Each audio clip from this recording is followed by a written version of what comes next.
Jack in the Box taco sober. I feel like Jack in the Box should have a combo meal that comes with 2 tacos, your ex's number, and a DUI.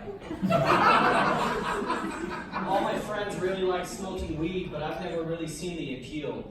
They all like getting really high and then going outside and then like doing shit.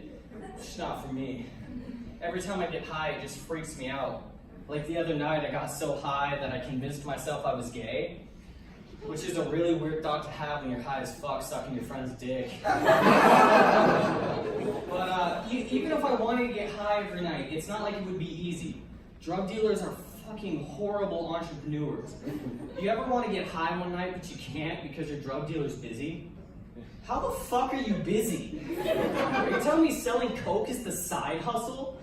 I feel like a career choice like that would require all of your attention. Why do I have to give my drug dealer 3 to 5 days in advance before I want to get high? That just seems like bullshit. At least if I get high spontaneously one night, it makes me young and adventurous. If I'm planning that shit out 3 to 5 days in advance, I have a fucking problem. And I don't like facing the realities of my irresponsible drug habits, so fuck you and your shit business model. 2 stars on Yelp. I thought, moving to Reno and living really close to campus would help me find drug dealers, but it really hasn't. But that's not a big deal because I'm a huge procrastinator, and it's not like drugs help that anyway. But the procrastination really hasn't gotten me into any trouble so far. But my English teacher, he was going on about our final essay, and he was telling us that, like, look, you can't do this the day before, you can't do this the week before. You have to use every day we've assigned this project to do it in order to pass, because if you procrastinate, we'll be able to tell and you'll fail. And the whole time he was talking, I was just thinking to myself, like, shit, I hope nobody can tell I slept in this shirt. I have a goal to catch as many STDs as I can. Like Pokemon, but I don't want to study them.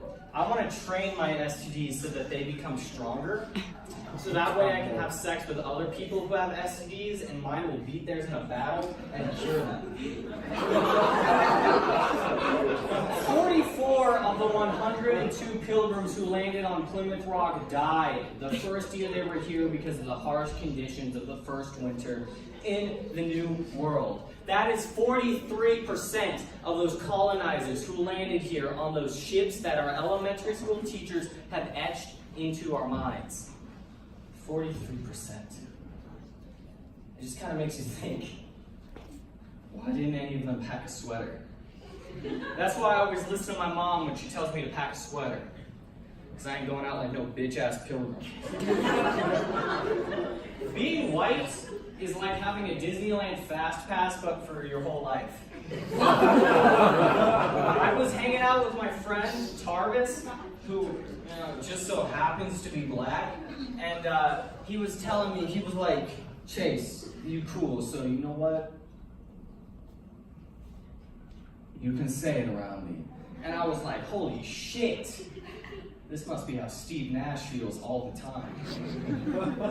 I told that joke to my girlfriend, and she was like, I don't know if Steve Nash is really that relevant anymore. Maybe you should update it. I don't know, like Luka Doncic or something. And being the unfortunate Suns fan that I am, I had to calmly tell her, like, hey, look, Steve Nash won back-to-back MVPs. He's really great, and he's still fresh in the mind of any basketball fan.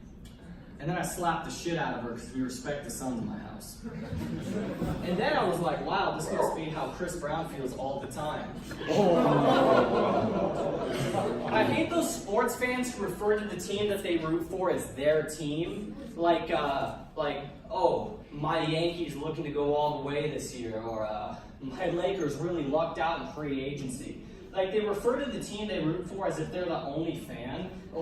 No, Juan, you're going to have to share the Raiders with the rest of Cell Block C.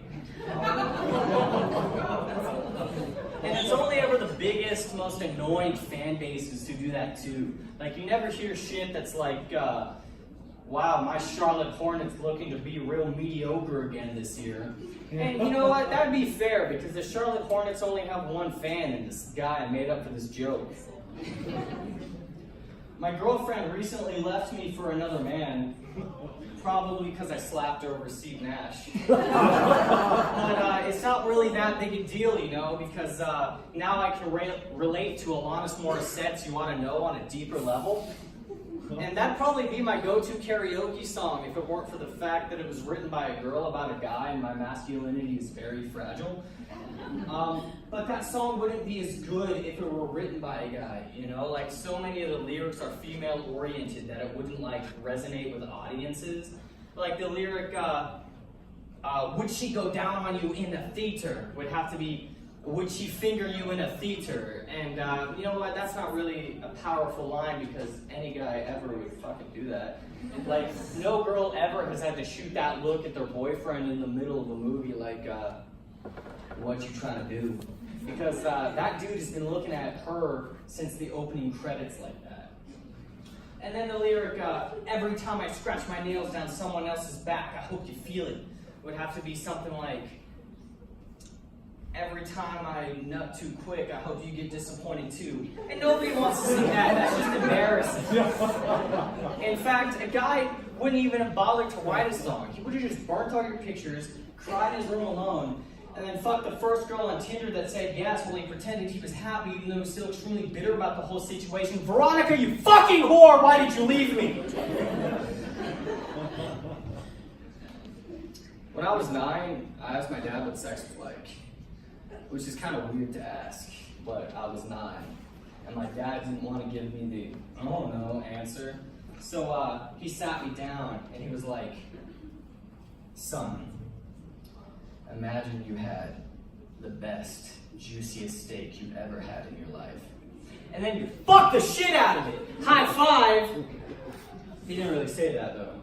What he said was, what he did was he compared sex to like a steak because your brain releases similar like dopamine levels when you eat, when you have sex.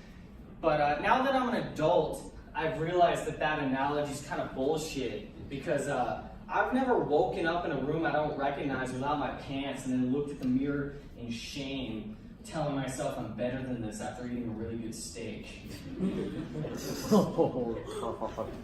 I think my house is haunted.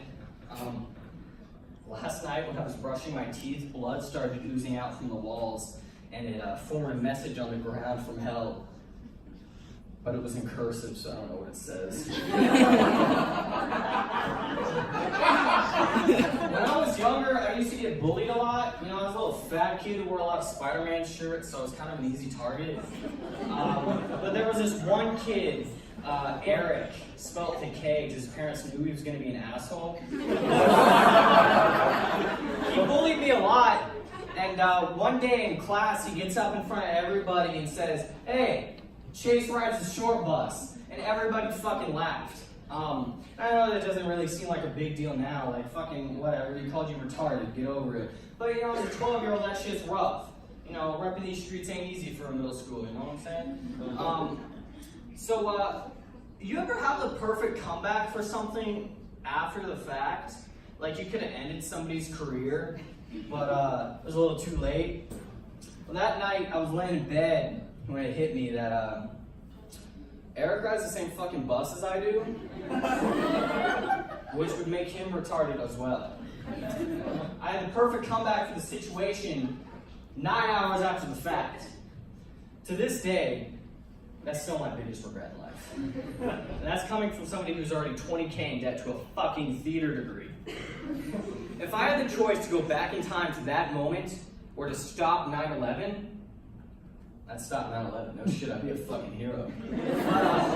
After I stopped 9/11, I'd live in secrecy for 10 years. And then on that day, I would kick down the door to my 6th grade class and punch Eric in his bitch face. And then I would turn to my 11-year-old self and say, invest in Bitcoin. And he'd be like, what the fuck's Bitcoin? And I'd be like, I don't know, nobody knows. And then I'd start to fade out of existence because the new me in the timeline would have no reason to travel back in time in the first place, thus creating a paradox, destroying the entire universe. But who got the last laugh, Eric?